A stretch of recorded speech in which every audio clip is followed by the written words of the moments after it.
우리가 2005년도 그 수서에 살 땐가, 내가 추석이 돼서 추석 강의를 한 기억이 있어요. 그래서 그때는 종준이가 독일 가 있을 텐데, 제 종준이 생각이 나서, 추석 하루 전야에 종준이가 어떻게 지내는지 궁금하다. 그러면서 이제, 뭐 좋은 그런 강의를 한 일이 있는데, 말하자면 금년이 2009년인데 4년 후에 추석 때 내가 또 강의할 생각을 합니다. 근데 오늘 이 강의를 하게 된 동기는 며칠 전에 내가 종준이에게 자기 인생의 여러 가지 뭐 설계도 있고 그래서 로켓 기술과 우주 개발, 뭐 어제 무슨 그 나로호에서 그 잘못된 거를 일일이 분석하고 그 분석위원회가 있어가지고 그런 게 뭐 그 YTN에서 특집으로 뭐 나로호가 문제가 어디 있었다.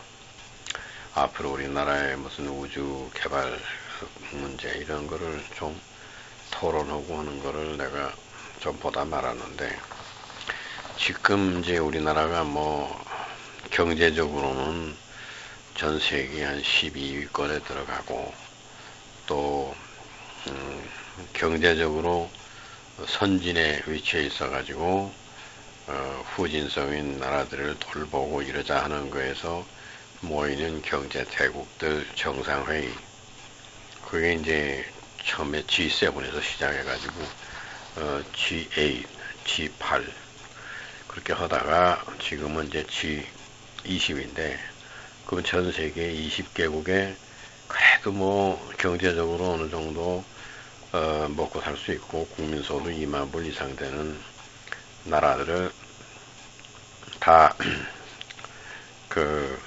모이게 해서 말하자면 정상들이 모여서 무슨 그런 세계 경제에 도움이 되는 좋은 생각을 하자. 거기 이제 처음으로 우리가 G7이나 뭐 G8에 못 들어가가지고 상당한 그 저변 경제 대국이라고 하면서도 경제 핵심 국가들 사이엔 못 낀다. 뭐 이런 컴플렉스가 있었는데, 이제 20개국으로 늘리니까 G20이라고 하니까 뭐 우리나라도 거기 포함됐다. 그러면은 이제 경제력으로는 뭐 12등 또는 11위, 12위 뭐 이렇게 하는데, 정치적인 그런 그 능력의 미흡함, 국제 정치에 있어서 우리가 발언권을 그걸 가지지 못하고 있는 점, 이런 등등 해서 막 경제력 플러스 국제 정치력으로 따지면 막 20등 안에는 들었다. 뭐 이런 이제 해석을 할 수 있는데, 이런 나라가 지금 우주 개발국 10등 안에 못 들어서 10개의 나라 우주선을 자기 자국의 어떤 그런 능력으로 쏘아 올렸다. 그래서 이제 우주 개발에 능력이 있다 하는 나라가 10나라인데 그 안에 못 들어서 지금 안간 힘은 다 쓰고, 우리가 로켓 개발하는 실력이 없으니까 러시아에서 개발한 걸 사다가 뭐 1단계 로켓을 사다가 2단계만 우리가 개발한다 해가지고 한 게 실패 같다. 그러면 이제 우리는 앞으로 우주 개발이나 그런 뭐 경제적으로는 상당히 우리가 많은 거를 이룩했기 때문에 OECD 내에서도 뭐 한국 그러면 참 어떤 경제적 지위는 인정받는 나라고, 또 기술적인 면에 있어서도 뭐 반도체라든가 무슨 컴퓨터 테크놀로지나 IT나 이런 거에 있어서 상당히 우리가 앞서고 있고, 자동차도 잘 만들고 배도 잘 만들고 뭐 이제 비행기만 잘 만들면 되는데 그것도 하고 있고, 뭐 군용 비행기도 우리가 만들어서 다른 나라에 수출도 하고 지금 그러는 정도에 왔다 이거야. 즉 기술과 경제 이거를 상당한 수준으로 개발했다. 그런데 좀 정치적으로 미흡하기 때문에, 그래서 좀 인정을 못 받는 면이 있어서 우리가 20등 안에 이렇게 들었다. 이제 우주 개발하는 데 있어서 10개국 안에 들어야만 뭐 20개이자 그런 G20에서도 상당히 좀 인정받는 입장이 되겠다. 여러 가지 복합적인 의미에서 우주 개발의 10개 나라 안에 들어가야 된다. 이런 얘기다. 그래서 이제 정부에서 뭐 돈을 쓰고 뭐라고 하지만 이게 돈이 있다고 할 수 없는 게 뭐냐 그러면 이 공부라고 하는 건 시간이 가야 되고 또 그만한 노력을 들여서 실패도 해야 되고 그런 속에서 한 10년, 20년 가야 결론이 나는 거다 이거예요. 돈은 없다가도 갑자기 있을 수가 있고, 응? 무슨 그런 우리가 부지런하니까 기술 개발과 경제 개발을 했는데 정말 우주에 이거를 하려면 로켓을 개발해야 되는데 이 로켓 기술 개발이 하루아침에 안 된다. 그래서 이제 내가 종준이에게 좀 사명감을 가지고 네가 젊었으니까 그래도 뭐 우리나라의 제일 취약한 부분을 손대서 지금부터 공부하는 거 그런 일평생에 어떤 내가 할 일이 뭐다 하는 거를 생각을 하는 게 좋지 않겠느냐. 그래서 이제 로켓 개발 기술에 대해서 내가 그동안 모아놓고 내가 했던 그런 모든 자료들 그런 거를 다 종준이에게 내가 보내주면서 나치 독일 때 강의를 하고 또 그런 로켓 개발 기술에 대해서도 강의하고 뭐 여러 가지를 해서 강의를 8번 강의를 했어요. 근데 지금 이 추석 때 내가 강의를 하려고 하는 거는 이건 완전 철학 강의인데 이 독일이라는 나라가 신비하다 이거야. 왜 신비하냐 그러면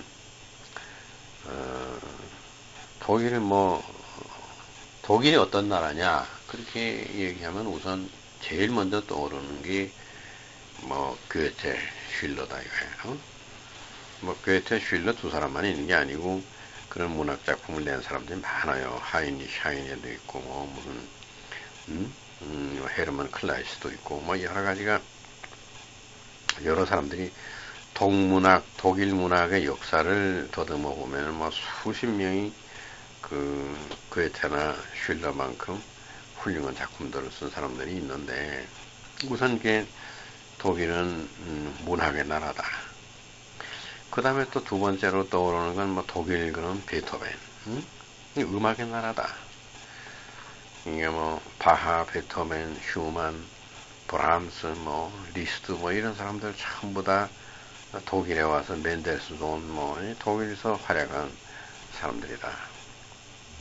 그 다음에 또 노벨 물리학상이나 무슨 노벨 화학상이나 이런 물론 독일에 살았던 유태인들이 많이 공헌을 했지만서도 독일이 자연과학에도 또 굉장한 발전을 했어요. 뭐 지멘스라든가 뭐 굉장히 국제 특허를 많이 가지고 있는 회사고 2차 대전 때 그런 무기를 과학적인 무기를 신형 무기를 만들어내고 그건 전부 과학의 힘이라 이거야. 핵물리학도 뭐 우라늄 원자핵을 분열하고 하는 것이 독일 사람이 제일 먼저 했다. 그러니까 독일 사람들이 과학에 물리학과 뭐 화학과 생물학에 미친 영향은 치대하다. 그 다음에 또 독일이 약을 잘 만들어요. 그래 뭐든지 우리가 약을 먹는 건 아스피린을 비롯해서 독일 거라 이거야.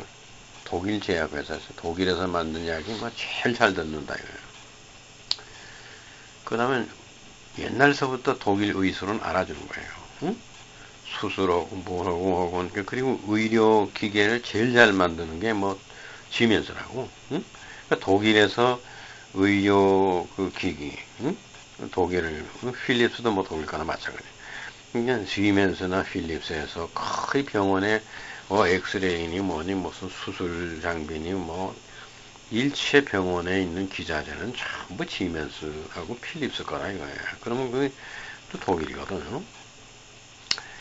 그 다음에 뭐 책을 찍는 그런 인쇄하는 인쇄기계도 독일 게 또 최고다 이거야. 응? 일본이 상당히 독일처럼 하려고 하기 때문에 그래도 독일 다음으로 정밀하고 기계 잘 만들고 하는 나라 일본이다 이거예요.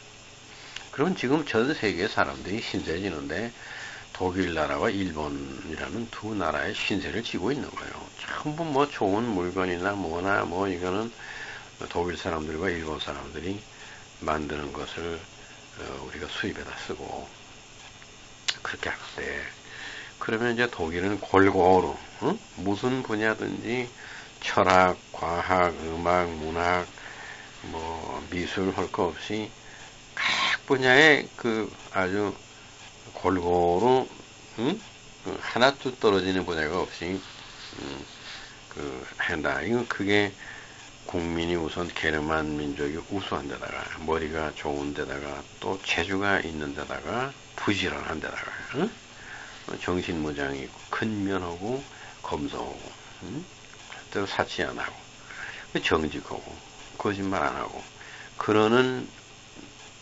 국민이 독일 국민이다. 이렇게 정평이 나 있다 이거예요. 그런 데서 내가 오늘 얘기하려는 철학 강의는 뭐냐면은 서양 철학사, 서양 사상사에 있어서 독일 사람들이 생각한 게 가운데 토막이다 이게. 우리가 생선으로 보면은 머리가 있고 꼬리가 있고 가운데 토막이 있는데 제일 영양분 많고 우리가 먹을 수 있는 데가 가운데 토막이다 이거야. 그게 철학을 한 서양 철학사를 뭐 그리스 때 플라톤, 아리스토텔레스, 뭐 로마 시대 때 뭐 이렇게 내려오면서 오늘날 현대까지 약 2000년 동안의 철학사를 더듬어 보면 그 고대 그리스는 머리에 해당하고 지금 오늘날 그 철학은 현대 철학은 꼬리에 해당한다. 그 가운데 토막이 거의 독일 철학이다 이게. 그게 뭐냐면 독일 관념론이라는 거예요. 독일 관념론. 그 독일 말로는 도이처 이데알리즘으스, 그리고 영어로는 German Idealism. 이게 철학 역사 2000년 철학 역사에서 가운데 토막이다 이게. 그거는 시기적으로 보면은 18세기 후반 1780여 년도 그때 임마누엘 칸트라는 사람이 살았어요. 그때 18세기 후반에. 그래서 임마누엘 칸트라는 사람이 순수 이성 비판이라 그런 책을 썼어요. 독일 말로는 크리틱 der reinen Vernunft다. 아주 순수한 이성, 인간이 가지고 있는 순수한 이성. 이게 뭐냐? 그걸 비판해 보겠다. 그런 책을 썼어요. 그 책을 발표한 그때서부터 쳐가지고 약 한 50년 동안 그 칸트의 사상이 그 밑에 후계자 이래서 칸트 다음에 휘히테라는 사람이 나오고 휘히테라는 사람 다음에 쉘링이라는 사람이 나오고 그 다음에 헤겔이라는 사람이 나왔다. 그래서 칸트, 휘히테, 쉘링, 헤겔 이 네 사람들이 계속해서 한 가지를 깊이 연구했어요. 그게 인간 이성이다 이거예요. 인간 두뇌 속에 들어있는 이성이라는 게 이게 뭐냐? 그걸 연구해가지고 약 한 50년 동안, 그러니까 반세기라 그러죠. 그러면 1780년에서 50년을 플러스하면 1830년. 그래서 헤겔이 말하자면 정신현상학이다. 정신이라는 게 뭐냐? 정신을 하나의 현상학으로 본다. 그런 책을 쓸 때까지 거기에 칸트와 휘히테와 쉘링과 헤겔 그 문제를 일으킨 문제 작품으로 보자면 1780년대에 칸트가 썼던 순수 이성 비판, 그 다음에 헤겔이 쓴 정신현상학, 이것이 1830년대 나온 책이다 이거예요. 그러면 그렇게 한 50년 사이에 생각하고 글을 쓰고 토론도 하고, 그것이 일명 독일 관념론이라 해요. 인간 머릿속에는 관념이라는 게 뭐냐, 이것만 연구했는데 이게 서양 철학사에서 가운데 토막이다. 가장 중요한 거다. 그래서 철학을 공부한다 그러면 칸트 얘기 안 할 수 없고 헤겔 얘기 안 할 수 없다 이거야. 응? 니체는 바로 헤겔 다음 사람인데 독일 관념론이라고는 이게 굉장한 거예요. 응? 굉장한 거. 이것을 니체 자신이 또 굉장히 비판적으로 그게 뭐 굉장하긴 하지만 거기에 머물러서는 안 된다. 독일 사람들이 생각한 것이 그 범주 바깥에 또 새로운 게 있다. 그래서 이제 니체가 또 뭐 아주 새로운 생각을 많이 했어요. 이 독일 관념론 바깥에 있는 세상 생각을 또 많이 했다고. 그러면 이제 독일 관념론의 네 사람, 칸트, 휘히데, 쉘링, 헤겔, 그 다음에 니체, 그것이 합해서 5명이 연거퍼서 쫙 이렇게 나와가지고 그 사람들은 뭐 거의 붙어 있는 사람들이에요. 응?